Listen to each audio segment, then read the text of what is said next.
Diqqat qiling, O'zbekiston fuqarolariga jiddiy ogohlantirish. Ertadan O'zbekistonda dollar. Assalomu alaykum hurmatli tomoshabin. Tezkor yangiliklardan birinchilardan bo'lib xabardor bo'lishni istasangiz, like va podpisatsiya tugmachasini bosib qo'yishni unutmang. Dollar rasmiy kursi tushdi. O'zbekiston Respublikasi Markaziy banki xorijiy valyutalarning o'zbek so'miga nisbatan 3-noyabr kuni amalda bo'lgan qiymatini belgiladi.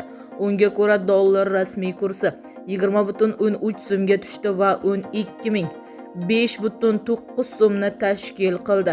Yevro kursi esa 71,41 so'mga pastlab 13.898,29 so'm etib belgilandi.